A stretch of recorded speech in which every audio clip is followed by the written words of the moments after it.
Thank you for the introduction. I'm Elsie Kagimbi, and I'm happy to be here with you this morning. Thank you, OPP, for this opportunity. I'm glad to be here this morning. Today, we are talking about emotional well-being of children, and I'm hoping we'll be very interactive. And your participation is necessary because it's also a learning opportunity for me. You learn and I learn as we grow. So we begin with a riddle. It says, poor people have it, rich people need it. It can make you or break you. What is this we are talking about? Poor people have it, rich people need it. It can make you or break you. Anyone wants to give it an attempt? Sleep.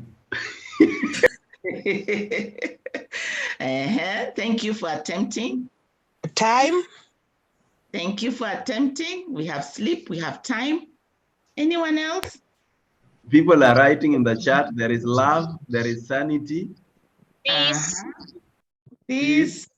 Let me ask you a question. Like, is it a must that rich people need it? Like, maybe are there rich people who have it, and are there those rich people who do not have it? For this particular one, there's a tendency that we don't have it. The rich people don't have it. But okay, guys, just think of what you don't have because you're all rich. Okay. Anyone wishing to give an attempt? I can see somebody else. Nothing. Oh, nothing. Okay, guys. They don't have nothing. Or they need nothing. Okay. Would it be the O in poor? Would it be the O in poor? Okay. Thank you. Thank you for attempting. I can see somebody else has stated good mindset. Faith. No. Poor Okay. people also have faith. Hope. Hope. No, rich people have hope. Okay. Yes, I have hope. Please, I have hope. Okay, guys, we keep moving. So the answer is adversity. You know what happens with adversity? Poor people have it, and we know that steel is hardened by being exposed to the fires. So and then at some point it has to cool down, and it's hardened. But with the human spirit, we are hardened by adversity. The rich and privileged lack it and often become spoiled with a warped view of reality and a childish ignorance of ways of the world. However, if a person faces very many hardships without being able to cool down or even recover, then their spirit may be broken and they may become bitter and jaded. So we all need some tough times to get a respect for life and none of these survival skills. But remember that there are also those hardships that can be taken to dangerous places. So we have to be aware. So the answer is adversity. Anyone who wants to contend that? Or anyone of a different opinion? Adversity can be a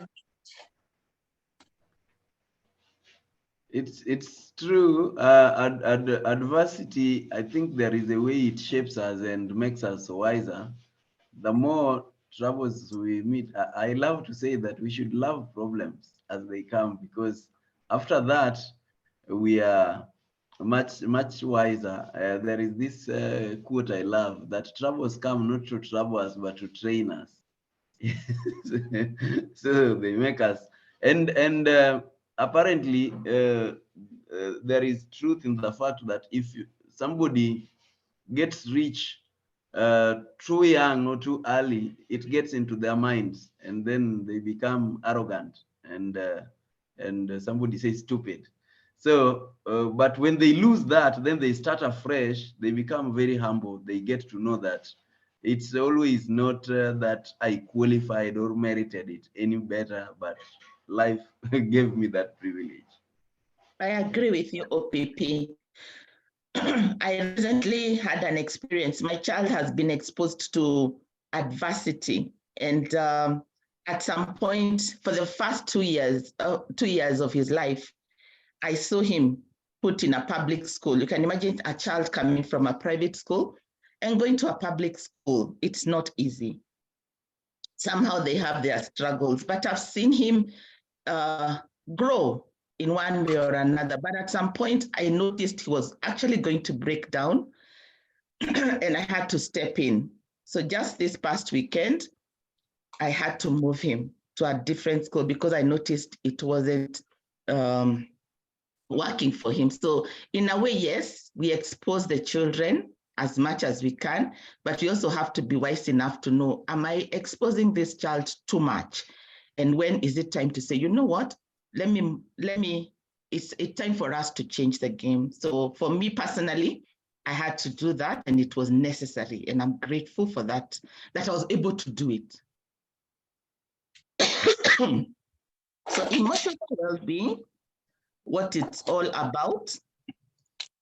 It's all about the holistic wellness of a child, and it impacts how you look at life. Because in each one of us, I believe we have a child inside us. So for me, I always look at it, even as I'm talking to the children or talking about children, I'm also talking about you and I. So emotional well-being is important for our whole well-being, and it will impact not just our outlook on life, it will also impact our health and our relationships. So the question is, what is emotional well-being? What is emotional well-being? Emotional well-being is the ability to produce positive emotions, moods, thoughts, and feelings, and adapt when confronted with adversity and stressful situation. So you have what's going on inside you. Remember, your thoughts, feelings, and behavior are connected. And so how are you going to adapt to confront when confronted with adversity, when things are not going as they should? Especially our children, how are they able to adapt when things are not going as they should? And one of those foundations is resilience, because it enables a person to navigate those challenging events. If you think of resilience like a muscle, the more you use it, the more it gets to be stronger. And it impacts how one faces challenges and how one thinks about them. So emotional health is important because it enables a person to be in control of their thoughts, feelings, and actions, which are connected. So how you think impacts how you feel, impacts how you behave. It also enables a person to cope with life's challenges and be resilient. Adopting a healthy coping mechanism is one of the things we really advocate for in life, as opposed to having an unhealthy coping mechanism. It also enables a person to interact well with others and also enables one to succeed and thrive. I believe in thriving, not just surviving or getting by. Modern life can be challenging. There are so many challenges. You just need to look at the families around us and see just how many challenges are there. And people are fighting, couples are fighting, there's intimate partner violence going on. There's all sorts of things happening in the family which are not conducive. In society, you just have to listen to the political arena and listen to just your neighbors around you and see what's going on. The pressures are real. Our economy is not helping. The pressures are real. Things are getting more and more expensive. The cost of living is also not favoring us. And the pressures are constantly pushing us, and it can be very overwhelming. If it's overwhelming for us as adults. How about the children? So there are three things that mental health encompasses. It encompasses emotional health, psychological well-being, and social well-being. And the biggest contributor is the emotional well-being, which is what we are addressing today. Psychological well-being refers to the extent to which people experience positive emotions and feelings of happiness. It includes enjoyment, pleasure, meaning, fulfillment, as well as resilience. And also social well-being is just the ability of people to be free from want of basic needs and to coexist peacefully in communities with opportunities for advancement. Let's do it some statistics. I think it will help.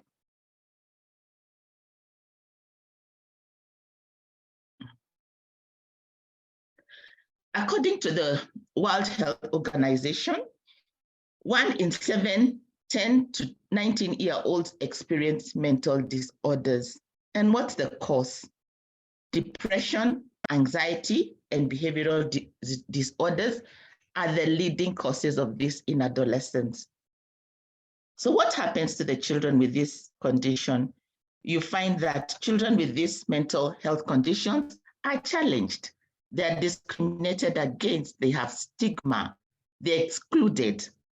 They have difficulties even settling in. Even their human rights are even infringed into.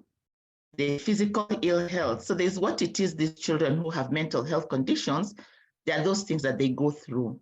And so what are the consequences? It may extend to their adult life.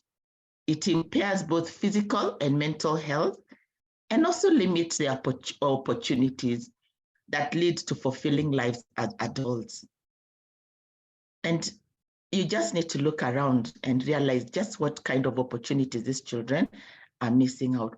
What breaks my heart, especially in this nation of ours, is the high rate of suicide cases. According to the World Health Organization, suicide is the 4th leading cause of death among children between the age of 15 and 29. In Kenya, the average crude national suicide death rate is 6.1 per 100,000 population. And the rate of men to women is 3 to 1. So more men are actually committing suicide. It breaks my heart. Every time I read this, my heart breaks. So adolescence is definitely crucial for developing social, emotional habits, which are important for mental health being. Why? Because it's at the adolescence age, it's unique and it's formative. It's a time where there is a lot of things going on. Physical, emotional, and social changes are happening, including exposure to poverty, abuse, violence, and this can make adolescents vulnerable to mental problems. Protecting adolescents from adversity, promoting social-emotional learning and psychological well-being, and ensuring access to mental health care are critical for the well-being of these adolescents into adulthood. So let's see what it is they go through. They have anxiety disorders. That's what we see happening with our children. And this may involve panic or excessive worry. And they are most prevalent between the age group that we mentioned and common among the older adolescents, because they've seen it all and they're experiencing. Anxiety is a term that is used for a feeling of generalized unease due to an unknown or persistent threats and a clinical mental health disorder tied to overproduction of cortisol and difficulty becoming calm. It's evident around us. So many children are anxious and they don't know what to do, and it's caused by unknown threats. So many, they're thinking about the future and so many uncertainties. They don't know what to do. The feeling of anxiety is a message that something is wrong. Something is wrong with the future. What's going to happen? The feeling is pushes one to seek out and address the danger. But the problem is Sometimes the threat cannot be known. Therefore, whatever it is they try to do about the future, there's little they can do. Then there's also depression, and it's estimated to occur among 1.1% of the adolescents aged between 10 to 14 years, and 2.8% of adolescents between the age of 15 to 19 years of age.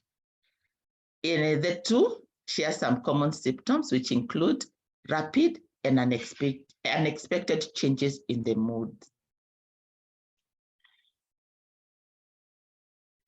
So emotional disorders are common among our children, and some of the negative experience they may have experienced include neglect. Neglect is a form of child abuse, and we see it emotionally and physically in childhood, and this may lead to effects in their childhood and in later life. Emotional health among the children emotional health refers to how a person is able to manage their thoughts, feelings, and emotions through the ups and downs of life. So if a child is neglected, someone who is neglected emotionally doesn't have that advantage of knowing what is it that I need, or who can I go to, who is my go-to person in order for me to address whatever it is I need to address. Experiences of violence or witnessing it, we've seen it in homes, children experiencing parents or couples who are fighting all the time and don't even know how to handle that. So they learn, maybe because the children learn most from what it is we do. So if we model this violence, so the tendency is even in life, that's what it is they'll take with them. So, and then finally we have suicide. It has been said that having a family member attempt or die by suicide that occur in childhood, birth to 17 years, can affect children for years and impact their life opportunities. And these are negative experiences in childhood and teenage years, which can have impact on how they actually behave. They may even end up using substance use abuse, having substance use disorders, or even having mental health conditions. These are just a few. It's not everything. I just chose the three. So the question I have for you right now is, what would it mean to children to have their emotional well-being to flourish even in challenging circumstances? What do you think it means?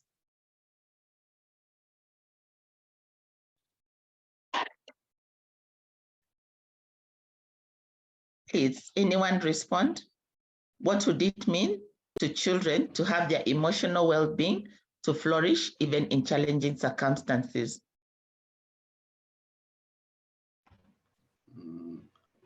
I think it would mean a resilient life for them and even a future that is stable. I don't know if I got the question right, but I think that is what it would mean. If they would have that proper emotional wellness, then they grow up to be people who are calm, people who are able to make better decisions, people who are able to succeed in life. Yes, yes.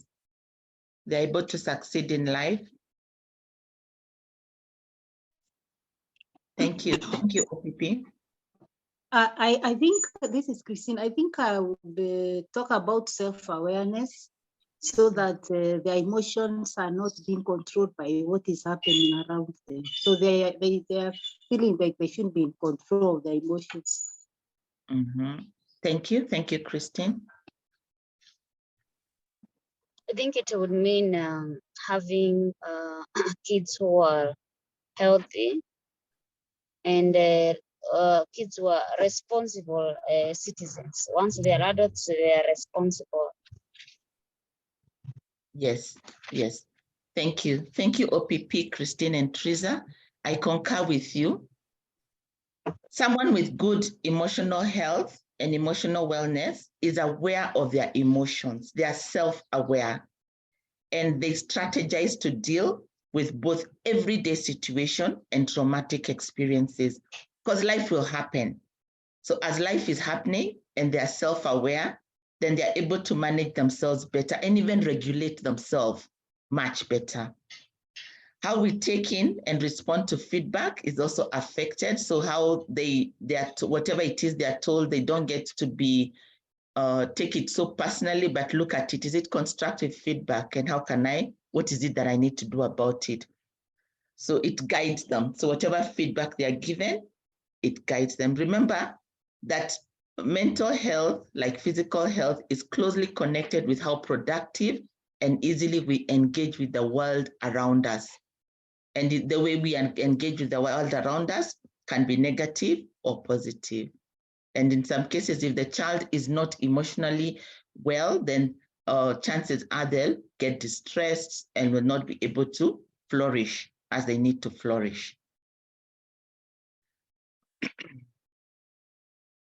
So here are some tips, because remember, I'm not an expert. I must tell you this. I'm a learner. I'm a lifelong learner. So I'm here to learn from you as you learn from me. Sorry to burst your bubble if you thought you were coming to an expert. So here are some tips that we can give to parents, guardians, and caregivers. How about if we create safe, stable, and nurturing relationships, meanings, where children have a consistent family life, where they are safe, taken care of, and supportive? What if we did that? Where they know they are okay, they are themselves, and they can be themselves, and they are heard and they are seen. What if we encouraged positive friendships and peer networks? Remember that their friends mean a lot to them, and it takes a village, we are told, to bring up a child. But it's up to you and I to make it available for them to honestly connect with people who will positively influence their lives. What if they have caring adults outside the family who serve as mentors and role models? What if we took OPP and told them, OPP, please work with my sons. Hold their hands and show them how to maneuver and navigate life. And thank you, OPP, for being so available to come to our school. The children really do cherish you and your wife, and they still remember you. And then what if you meet the basic needs of food, shelter, and health services for children, just for them knowing that my basic needs are being met? What if we give them a strong social support network and positive relationships with the people around them? The community of support is very, very important to the children and even to us as adults. What if we engage in parental monitoring, supervision, and consistent enforcement of rules, where you're present as a parent or a guardian or a caretaker, very present, that you can notice that this child today is like that, but this is not how the child has always been. What if we witness caregivers or adults work through conflict peacefully? What if these children can witness you and I working through conflict peacefully? Or notice you as a couple, a father or a mother, working through conflict peacefully? That would make a lot of difference. What if we helped children work through the problems? I'm taken back to CBC, where we have the competencies, and some of the competencies that come to mind are communication and collaboration, self-efficacy, I can, creative thinking, and all that. What if those competencies were worked through problem-solving skills? And then engage in fun, positive activities together. For example, playing board games, skipping, bano, blada. What if the children just saw us doing that with them and engaging with them? And then finally, how do we prepare them to face events that may or may not be in control, and keeping it real? Because life happens, and as life happens, we are told to make lemonades out of the lemon. and also to build stones from all the rocks that are thrown to us. What if they saw us do that? So when faced with challenges, and challenges will be there, children might use one of these strategies to bring themselves or the frame of mind and manage their emotions. So there are 4 strategies I wanted to recommend, which I am also learning about and working on. And those are the ABCD. The first one is assessing their thoughts. What if they learned to assess their thoughts? 2, what if they learned belly breathing? C, what if they learned calming the mind? And D, doing fun activities. So whenever those challenging situations come, because we say they are going to come, it's not like they may, they're actually going to come. What if we just give them these tips and taught them how to do? Because it's good for us to do what we can, but will not always be in our children's lives. What if they learned themselves to do some of these things? What if they learned to assess their thoughts, learned belly breathing, learned calming their mind, and also doing fun activities? Let's see what this is all about. When the child is worried or upset, he can learn to turn the thoughts around so that the thoughts do not get in their way.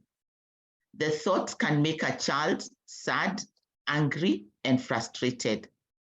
So some of the tips is to assess their thoughts. And how they assess their thoughts that make them worried is to catch it, check it, and then change it. So they catch the thought, they check it, and then they change it, which is very empowering. When the child feels sad, angry, or frustrated, she or he can stop and ask himself, what was I just thinking? It may be hard, but it's possible to practice this, and it becomes easier with time. At that point, you can say the child has caught it. And after catching it, the child asks himself or herself whether the thought is helpful or not. And if it's not helpful, what does he need to do? So at that point, the child checks it. And finally, the child is able to change it. If the thought is not helpful, the child can change those upsetting thoughts into helpful thoughts. And we said for this to happen, one has to be really self-aware. But imagine if this child was that way. The next one is belly breathing. When the child feels scared and worried, he or she is likely to get upset and cry more easily. It may lead to discomfort, for example, tummy ache, heartache, or headache, or even feel like throwing up. To calm the child down, the child can practice belly breathing. It helps expand the lungs so that one can breathe slowly and deeply. And this signals the body to relax. And it can help the child when the child is upset, and it can be repeated for 10 breaths as the child breathes slowly. So this is how it's done. Child chooses a comfortable position, lays down on his back, sits or stands. Then the child places one hand over the heart and the other one over the belly, just above the belly button. And then the child takes deep breath in through the nose, counts to 4, and then out through the mouth as the child counts to 6. And as the child does this, the child is still. So the first one was to assess the thoughts. The second is belly breathing. And the third one was to calm down. It's called mindfulness, which I find very, very empowering. If only we had learned this earlier. When the child feels scared and has worries running through his or her head, there is a way to calm the mind down through mindfulness 5, 4, 3, 2, 1 by using the 5 senses to focus on the present. In a comfortable position, the child pays attention to how he or she is breathing. And this is how we do it. So remember the 5 senses: we see, touch, hear, smell, and then taste. So to see, the child looks around and names 5 things she or he can see, and then picks one and describes it. So if it's a chair, I can see a black chair. It is firm. It is comfy. It is just describing what it is the child is seeing. Then touching, the child looks for 4 things he can touch. He picks that one and then describes how it feels. The child might pick a teddy bear and say it feels fluffy, it feels soft, it feels whatever it is the child can feel. Then that's what he or she says. And then hearing, the child names 3 things she or he can hear, focusing on a sound and describing it. It is loud. It's a car that is moving. It is far, just what it is the child is hearing, the child describes it. And then smell looks for 2 things she or he can smell, focus on the smell and describe it. So what is this they smell? Is it freshness? Can smell bread that is baking, and then describes that smell or that scent. And then taste looks for 1 thing she or he can taste, focus on the taste and describes it. So practicing mindfulness a couple of minutes every day can help the child worry less. And then finally, doing those activities that are fun is very helpful. Child learns about doing fun activities to improve how he or she feels. Children tend to pull away from activities they enjoy and people who care about them. That may lead them to feeling sad, lonely, and feeling down. But doing some of these things that make them feel fun can build or make them come back to life. And I thought of the SWOT analysis. And so the child will start with the strength. Child thinks about when they feel they're happiest. What is it that he's doing when he's feeling his happiest? Then child thinks about when he feels or she feels the worst. What is he or she doing? Then opportunities. The child lists activities that make them feel happy, including those that are free and easy to do. So what are those opportunities the child has? Then the child lists them down. And then finally, child might find it hard to come up with these activities, but the thing is to encourage the child to keep trying. Just keep trying, push yourself, and they're sure enough to come up with something. They may say, for example, I feel good when I am drawing. And then the child may say, I feel my worst when people are making so much noise. So list the opportunities of the activities. Then the child might say, I can sit down and start doing some art, drawing and coloring. I can sit down and maybe paint, whatever it is the child wants to do that makes them happy. And then keep trying and keep pushing themselves. That helps them get out of that space where they're saying, I'm lonely and I'm sad. So in conclusion, we end with the saying by Lao Tzu. It says, watch your thoughts, they become words. Watch your words, they become actions. Watch your actions, they become a habit. And watch your habits, they become a character. Watch your character, they become your destiny. If only our children could do this and learn this at an early age, they can become more resilient as they encounter and master any situation. They have it within them. Whenever in doubt, and doubt will be there, remind the child that they have everything they need to take care of their emotional well-being. They will bounce back. They can bounce back. nothing is too hard for them. They just need to be encouraged. Thank you. Wow. Thank you so